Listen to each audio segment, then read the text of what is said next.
गिर गया, उठाओ। बंद करो, अभी बंद करो। Hello and welcome back to my channel. तो कैसे आप सब लोग? तो वीडियो का थंबनेल से आपको पता ही चल गया होगा कि वीडियो किस बारे में है। मुझसे काफ़ी सारे इंस्टाग्राम पर काफ़ी सारे क्वेश्चन आ रहे थे कि आप 2 बच्चों की माँ होने के बाद भी इतनी ज़्यादा फिट कैसे हो। तो उसी के ऊपर ये पूरी वीडियो है और मैं आज आपको ऐसे 7 टिप्स बताने वाली हूँ जो आपको एक फिट मॉम बनने पर मजबूर कर देंगे। तो आपका ज़्यादा टाइम वेस्ट ना करते हुए फटाफट से वीडियो को स्टार्ट करते हैं और पूरे 7 टिप्स को आपको ध्यान से सुनना है। और लास्ट वाला टिप तो ऐसा है जो आपकी ज़िंदगी बदल के रख देगा, जैसे मेरी बदली है। टिप नंबर 1, जिम जाओ। बहुत लोगों को लगेगा कि यार जिम एक लग्जरी नहीं है। जिम एक ऐसी चीज़ है जो आपकी नॉर्मल हर किसी की लाइफ में होना ही चाहिए। आजकल इंडिया में जिम को बहुत लग्जरी मानते हैं कि मतलब जिम जा रही है ये बहुत, वो नहीं यार, बहुत नॉर्मल चीज़ है ये और ये हर किसी लेडी को करनी ही चाहिए। Gym is very important. अगर आप हेल्दी होना चाहते हो, अगर आपकी बॉडी फिट करनी है तो जिम बहुत इंपॉर्टेंट। जिम अगर जा सकते हो तो ज़रूर जाना आप लोग। जिम को आपको इस तरीके से लेना है जैसे कभी आपने देखा होगा कि आप हॉस्पिटल के लिए जाते हो, आपके हॉस्पिटल में अपॉइंटमेंट होती है, तो कैसे आप लोग अपना सामान वामान सब उठा के झोला वोला चलो भाई फटाफट से काम करके आप लोग निकल पड़ते हो। तो आपको जिम को भी एक अपॉइंटमेंट मानना है और डेली जिम में अगर आप जाते हो तो आपको कंसिस्टेंसी मेंटेन रखनी पड़ेगी। तो मेरा सेकंड टिप है स्लीप रिकवरी, सोना। हाँ, सोना। तो सोने को भी हमें नॉर्मली नहीं लेना है। अगर आप जिम जाते हो, अगर आप बॉडी को अच्छा करना चाहते हो तो सोना भी उतना ही इंपॉर्टेंट है जितना आपका पूरे दिन मेहनत करना इंपॉर्टेंट है। तो आप ये नहीं कि मतलब आप कामों में लगे पड़े हो, आपको अपनी नींद की कोई चिंता नहीं है। नींद ज़रूर लेनी है। अगर आप जिम जा रहे हो, वर्कआउट कर रहे हो तो बॉडी की रिकवरी के लिए स्लीप लेना उतना ही ज़रूरी है। तो आपकी 8 घंटे की नींद होनी ही चाहिए। बहुत लोग बोलते हैं 6 घंटे 5 घंटे, नहीं, 8 घंटे की नींद आपको लेनी है, जब भी आप हेल्दी अंदर से भी रह पाओगे और बाहर से भी रह पाओगे। और मेरा थर्ड वाला टिप है hydration. Hydration is very important. पानी पीना बहुत ज़्यादा इंपॉर्टेंट है। पानी पीने को हम लोग अपने घर के कामों में हम पानी पीना ध्यान ही नहीं देते कि हमें पानी पीना है कि नहीं पीना। हम लोग मतलब भूल ही जाते हैं। पानी 1 से 2 गिलास पिया, हमें बिल्कुल हम पानी के ऊपर ध्यान ही नहीं देते। लेकिन पानी बहुत ज़रूरी चीज़ है। पानी एक हमें गॉड के थ्रू फ्री में मिला है और उस चीज़ पर हम ध्यान नहीं देते, लेकिन वो चीज़ सबसे ज़्यादा ज़रूरी है। इसलिए मेरा थर्ड टिप है पानी पियो। पानी पियोगे तो आपकी स्किन भी ग्लो करेगी और ब्यूटीफुल भी दिखोगे, आपकी स्किन नेचुरली ग्लो करेगी। नेक्स्ट मेरा फोर्थ टिप है, बहुत ज़्यादा इंपॉर्टेंट है और बहुत सी लेडीज़ है यहाँ पर गलती कर देती हैं, वो है स्क्रीन टाइम। जब भी आपको फ्री टाइम मिलता है तो आप क्या करते हो? आपने अपने काम से फ्री हो गए बट आप क्या कर रहे हो? स्क्रीन पे वीडियोस देख रहे हो, रील्स देख रहे हो, जो भी देख रहे हो, आप अपना टाइम वेस्ट कर रहे हो। अगर आप वीडियोस वगैरह कुछ भी देख रहे हो तो आप ऐसी चीज़ देखो जो जिससे आपको नॉलेज मिले, आपकी ग्रोथ हो, तो आप ऐसी चीज़ देखो। बट आप फालतू में कुछ भी देख रहे हो तो इसमें आप अपना पूरा टाइम वेस्ट कर रहे हो। और ये टाइम अगर आप अपनी जिम में देते हो, अपने घर पे योगा में देते हो, अपने कुछ स्किल्स डेवलपमेंट में देते हो तो आपके लिए बहुत अच्छा होगा। और आप घर पे भी अगर आप जिम भी नहीं जा पा रहे हो तो जो आपको टाइम मिल रहा है उसमें आप अपना होम वर्कआउट कर सकते हो। तो इसलिए पहली बात, जब भी फ्री टाइम आपको मिले तो फ़ोन में और फालतू चीज़ों में अपना टाइम वेस्ट बिल्कुल भी मत करो।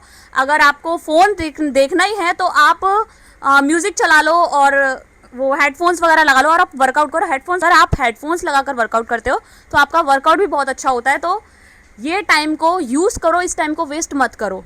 तो मेरा फिफ्थ टिप है स्ट्रेस मैनेजमेंट। स्ट्रेस, हाँ, जो आजकल एक बहुत नॉर्मल हो चुका है स्ट्रेस ज़्यादातर हमें फ़ोन की वजह से और काफ़ी ऐसी चीज़ें होती हैं मतलब जिसकी वजह से हमें स्ट्रेस होता है। वो अपनी लाइफ में कई ऐसी दिक्कतें चली होती है जिसकी वजह से स्ट्रेस होता है।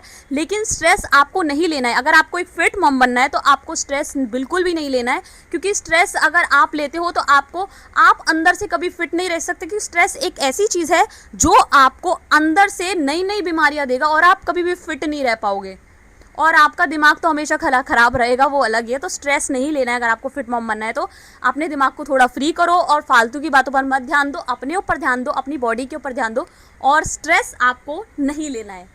This is my fifth tip. Okay, तो मेरा सिक्स्थ टिप है हेल्दी माइंड। हेल्दी माइंड बहुत ज़्यादा ज़रूरी है। आपको अपने दिमाग को नेगेटिविटी से नहीं भरना है। नेगेटिविटी से भरोगे तो कभी भी फिट नहीं बन पाओगे और 4 लोगों की बातों पर तो आग लगा दो। 4 लोगों की बातों पे आग लगा दो, बिल्कुल भी ध्यान मत दो, अपनी बॉडी पे ध्यान दो। तो हेल्दी माइंड के लिए आपको योगा करना है, प्राणायाम करना है और दिमाग वाली जो भी मतलब आपके प्राणायाम योगा होते हैं वो आपको हेल्दी माइंड के लिए आपको बहुत ज़्यादा हेल्प करेंगे। क्योंकि जब आप योगा वगैरह करते हो तो आपका माइंड अंदर से सब जगह से आप हेल्दी रहते हो। तो योगा आपको करनी है और हेल्दी माइंड के लिए आपको प्राणायाम करना है, डेली करना है। क्योंकि ऐसा होता है कि जितनी ऑक्सीजन आप पूरे दिन में नहीं ले पाते ना, उतनी ऑक्सीजन आप सिर्फ सुबह में प्राणायाम करके ले सकते हो। तो इसीलिए हेल्दी माइंड के लिए प्राणायाम करो, अच्छा सोचो, अच्छे विचार रखो और भगवान की भक्ति करो, सबसे मेन भगवान की भक्ति करो, मैं भी करती हूँ। तो हेल्दी माइंड के लिए सबसे ज़्यादा ज़रूरी है। और दुनिया भर की गॉसिप, बेकार गॉसिप से दूर रहो। मेन हेल्दी माइंड के लिए आपको अपने आसपास नेगेटिव पीपलों को अपने से दूर रखना पड़ेगा। This is main. Healthy mind के लिए आपको नेगेटिव पीपल से दूर रहना है। अगर आपको लगता है कि ये बंदा आपके बारे में अच्छा सोचता है, जैसे कोई भी हो सकता है, आपके हस्बैंड हो सकते हैं, वो आपको हेल्प करते हैं, वो आपके बारे में अच्छा सोचते हैं, तो आप उन चीज़ों को अपने अंदर एब्जॉर्ब करो, बाकी गलत चीज़ों को एब्जॉर्ब मत करो। तो फाइनली मेरा लास्ट और 7 टिप, जो सब टिपों से सबसे ज़्यादा इंपॉर्टेंट है, वो है कंसिस्टेंसी। अगर आप कुछ भी शुरू कर रहे हो, मेरी वीडियो देखने के बाद अगर आपको जोश आता है, अगर आपको लगता है कि हाँ मैं ठीक कह रही हूँ, अगर आप मेरी बात मानना स्टार्ट करने वाले हो, तो आपको कंसिस्टेंसी रखना बहुत ज़रूरी है। क्योंकि आप 1 दिन करोगे, 2 दिन करोगे, फिर आप बोलोगे कुछ नहीं। तो हर चीज़, कोई भी चीज़ हो, कोई भी चीज़, हर चीज़ कंसिस्टेंसी मांगती है। तो मेरा 7 टिप यही कहता है कि आप कंसिस्टेंसी आपको मेंटेन रखनी होगी हर चीज़ में। जब आप कंसिस्टेंसी रखोगे तो ही आप किसी चीज़ को एक लेवल पे ले जा सकते हो। तो जो मैंने आपको बोला है वो आप 1 महीना कंसिस्टेंसी के साथ करके देखो, आपको रिजल्ट ज़रूर दिखेगा। तो थैंक यू सो मच मेरी वीडियो को यहाँ तक देखने के लिए। अगर आप मेरी वीडियो में यहाँ तक बने रहे हो तो इसका मतलब है कि आप अपनी हेल्थ को लेकर बहुत ज़्यादा सीरियस हो, बहुत ज़्यादा सीरियस हो। और मेरी तरह फिट मॉम बनने के लिए आप इस चैनल को सब्सक्राइब जरूर कर लेना, कि मैं ऐसी ही वीडियोस आपके लिए लाती रहूँगी जो आपको अंदर से फिट बनाएगी, स्ट्रांग बनाएगी, एक हेल्दी मॉम बनाएगी। क्योंकि अपने इंडिया में ज़्यादातर ये होता है कि हेल्दी मॉम्स बहुत ज़्यादा कम है, मेहनती मॉम बहुत ज़्यादा है, लेकिन हेल्दी मॉम्स बहुत ज़्यादा कम है। तो हमें हेल्दी फिट होने की बहुत ज़्यादा ज़रूरत है। तो मैं आपको मदद करूँगी हेल्दी और फिट बनने में, और आपको मेरी इन चीज़ों को फॉलो करना है। और मेरी वीडियो अगर आपको पसंद आई हो तो मेरी वीडियो को लाइक कर देना। और अगर आप चाहते हो मैं ऐसी वीडियोस और बनाऊं तो प्लीज़ मेरे को कमेंट में ज़रूर कुछ भी लिख देना आप। मैं जो भी आपको लगे कि जिस टाइप पे आपको वीडियो चाहिए तो आप वो बोल देना, और मैं उस चीज़ से रिलेटेड वीडियोस आपके लिए बनाती रहूँगी। Thank you.